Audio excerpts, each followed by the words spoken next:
গরমের উপযুক্ত হালকা পাতলা ঢ্যাঁড়স দিয়ে মাছের ঝোল। তবে ঢ্যাঁড়স অনেকেই মাছের ঝোলে দেয় না, তার কারণ একটা হরহরে ভাব আসে। আজকে আমি যেই পদ্ধতিতে রান্নাটা করব, তোমরা যদি এই পদ্ধতিতে রান্না করো তাহলে কিন্তু একদম হরহরে ভাব হবে না, আর রান্নাটা খেতেও ভীষণ ভালো হবে। গরম ভাতের সাথে একঘেয়েমি মাছের রেসিপি ছেড়ে একবার হলেও ঢ্যাঁড়স দিয়ে এইভাবে মাছের ঝোল বানিয়ে দেখো। তারপর আমায় কমেন্ট করে জানিও যে রেসিপিটা তোমাদের কেমন লাগলো। নমস্কার বন্ধুরা, শুভমিতা ব্লগে সবাইকে স্বাগত জানাই। তাহলে চলো আজকের এই রেসিপি দেখে নেওয়া যাক। তবে রেসিপিটা কেউ স্কিপ করো না। স্কিপ করলে আমি কি পদ্ধতিতে রেসিপিটা বানালাম বা কী মশলার অ্যাড করলাম সেটা তোমরা মিস করে যাবে, তখন হয়তো রেসিপিটা খেতে এতটা ভালো হবে না। এখানে আমি প্রথমেই কয়েকটা ঢ্যাঁড়স নিয়ে নিয়েছি, তবে এই রেসিপিটার জন্য একদম নরম ঢ্যাঁড়সেরই ব্যবহার করতে হবে, তাহলে খেতে বেশ ভালো লাগবে। ঢ্যাঁড়সগুলো দেখো একটু ছোট ছোট, এই জন্য গোটা অবস্থাতেই রেখে দিয়েছি, শুধু দুই দিকটা কেটে নিয়েছি। আর গোটা অবস্থাতেই ঢ্যাঁড়স ধুয়ে নেওয়ার পর কেটে নিয়েছি, কাটার পর কিন্তু আর ধোবো না। ঢ্যাঁড়সগুলো এরকমই গোটা গোটা রাখলাম। আর এইদিকে দেখো 4 পিস মাছ নিয়ে নিয়েছি। মাছের মধ্যে স্বাদ অনুযায়ী লবণ, অল্প একটু হলুদের গুঁড়ো আর লঙ্কার গুঁড়ো দিয়ে ভালোভাবে মাছটা মেখে রাখছি। এখানে তোমরা তোমাদের পছন্দ মতো যে কোনো কাটা মাছ নিতে পারো। এরপর মশলার জন্য প্রথমেই মিক্সিং জারে নিয়ে নিচ্ছি একটা ছোট সাইজের টমেটো, অল্প পরিমাণে আদা রসুন। আদা রসুনের পরিমাণ কিন্তু দেখো খুবই অল্প দিচ্ছি, খুব বেশি আদা রসুন দেব না, তার কারণ গরমের একদম হালকা পাতলা রান্নায় কিন্তু খেতে বেশ ভালো লাগে। আর এর সাথে দিয়ে দিলাম একটা কাঁচা লঙ্কা। তোমরা যেমন ঝাল খাবে সেই বুঝে কাঁচা লঙ্কাটা দিয়ে নিও, তবে এখানে আমি কম দিলাম, তার কারণ বেশ কয়েকটা চেরা কাঁচা লঙ্কার ব্যবহার করব। মশলাটা একদম মিহি করে বেটে নেব। আর এদিকে দেখো কড়াইয়ের মধ্যে বেশ খানিকটা সর্ষের তেল গরম করে নিয়েছি। তেলটা একদম ধোঁয়া ওঠা গরম হয়ে যাওয়ার পর একে একে মাছগুলো দিয়ে মাছগুলো উল্টে পাল্টে বেশ একটু লাল লাল করে মাছগুলো ভেজে নিয়েছি। মাছগুলো ভেজে তুলে নিলাম। কড়াইয়ের মধ্যে দেখো বেশ কিছুটা তেল রয়েছে, এই তেলেই রান্না হয়ে যাবে, আর তেলের ব্যবহার করছি না। এই তেলের মধ্যে প্রথমেই আগে ঢ্যাঁড়সগুলো দিয়ে দিচ্ছি, আর ঢ্যাঁড়সের স্বাদ অনুযায়ী সামান্য একটু লবণ দিয়ে ঢ্যাঁড়সগুলো হালকা করে একটু ভেজে নেব, যাতে ঢ্যাঁড়সগুলো সেদ্ধ হয়ে যায় অথচ খুব বেশি লালচে রং না ধরে। তার কারণ ঢ্যাঁড়সের এই সুন্দর যদি সবুজ রংটা থাকে তাহলে কিন্তু দেখতেও বেশ ভালো লাগে আর খেতেও বেশ ভালো লাগে। একটা দেখো ঢ্যাঁড়স চেপে দেখিয়ে দিয়েছি, ঢ্যাঁড়সগুলো ভালোভাবে সেদ্ধ হয়ে গেছে। এরপর ঢ্যাঁড়সগুলো তুলে রাখলাম। কড়াইয়ের মধ্যে যেটুকু তেল ছিল তেলে ফোড়নে দিয়েছি তেজপাতা, গোটা গরম মশলা, সামান্য একটু গোটা জিরে আর হাফ চামচ পরিমাণে চিনি। হাফ চামচের থেকেও একটু কম পরিমাণে দিয়েছি।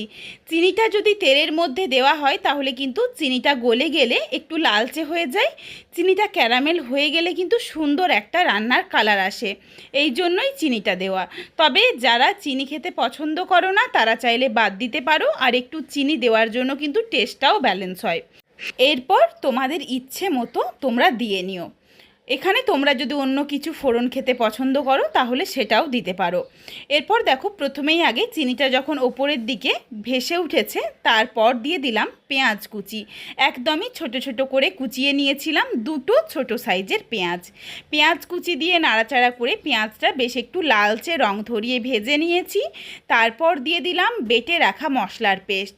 বাটা মশলা দিয়ে গ্যাসের ফ্লেম লোতে করে বেশ কিছুক্ষণ সময় নিয়ে মশলাটাকে কষিয়ে নেব, যাতে মশলার কাঁচা গন্ধ একদমই না থাকে। আর যতক্ষণ না অবধি মশলার থেকে তেল ছাড়তে শুরু করছে ঠিক ততক্ষণ অবধি মশলাটা কষাতে থাকবো।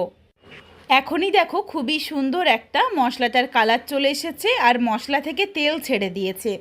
এরপর এখানে কিছু গুঁড়ো মশলা দিচ্ছি। প্রথমেই দিয়ে দিলাম খুবই সামান্য একটু হলুদের গুঁড়ো, দিয়ে দিলাম অল্প পরিমাণে ধনের গুঁড়ো, ধনের গুঁড়োর থেকে একটু বেশি পরিমাণে দিয়েছি জিরের গুঁড়ো, আর দিয়ে দিয়েছি হাফ চামচ কাশ্মীরি রেড চিলি পাউডার। এটা দিয়েছি কালারের জন্য, তবে এটা সম্পূর্ণ অপশনাল, তোমরা চাইলে দিতে পারো, না চাইলে বাদ দিতে পারো। গুঁড়ো মশলাগুলো দিয়েই সামান্য একটু একটু জল দিয়ে নাড়াচাড়া করে মিশিয়ে নিয়েছি। এরপর আবারও কিছুক্ষণ মশলাটা কষাবো, তবে এর সাথে দিয়ে দিচ্ছি লম্বা লম্বা করে কেটে নেওয়া আলু, একটু সরু সরু করে কেটে নিয়েছি। তোমরা চাইলে আলুটা ভেজেও ব্যবহার করতে পারো, তবে আমি এইভাবে মশলার সাথে কষিয়ে নেব যাতে একটু কম তেলের মধ্যে রান্নাটা হয়ে যায়।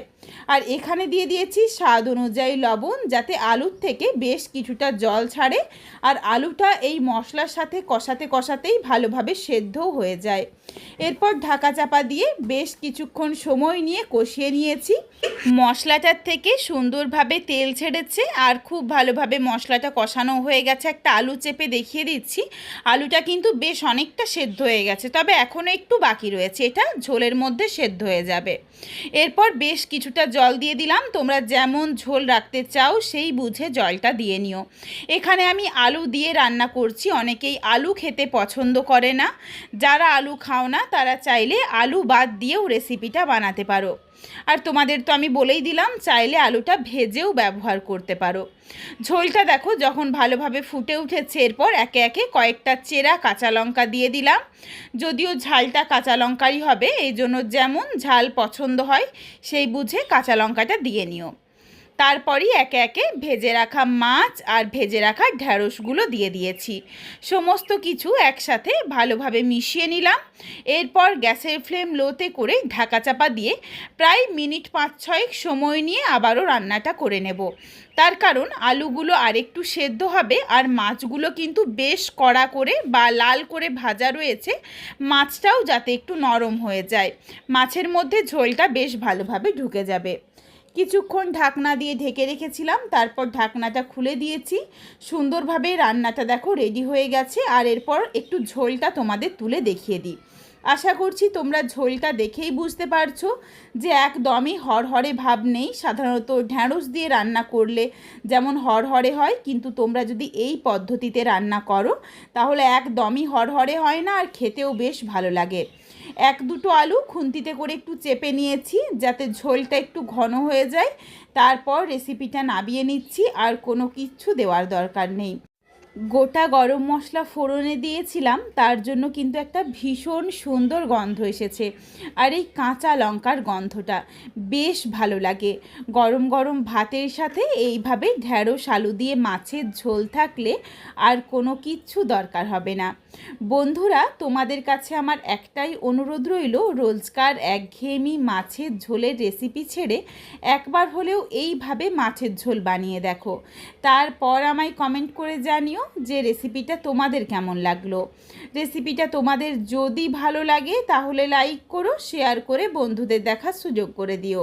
তোমরা যদি আরও এই ধরনের নিত্য নতুন ঘরোয়া রেসিপি দেখতে চাও তাহলে অবশ্যই আমার চ্যানেলটিকে সাবস্ক্রাইব করে পাশে থাকা বেলটি অন করে অল নোটিফিকেশান অন করে দিও, যাতে আমার প্রত্যেকটা রেসিপির নোটিফিকেশান সবার প্রথমে তোমাদের কাছে পৌঁছে যায়। আবারও খুব শীঘ্রই হাজির হচ্ছি ঘরোয়া নতুন কোনো এক রেসিপি নিয়ে। পরবর্তী রেসিপি দেখার আমন্ত্রণ রইল। পুরো ভিডিওটা দেখার জন্য অসংখ্য ধন্যবাদ। সবাই ভালো থেকো, সুস্থ থেকো। আবারও শীঘ্রই দেখা হচ্ছে কিন্তু ঘরোয়া নতুন কোনো এক রেসিপির সাথে।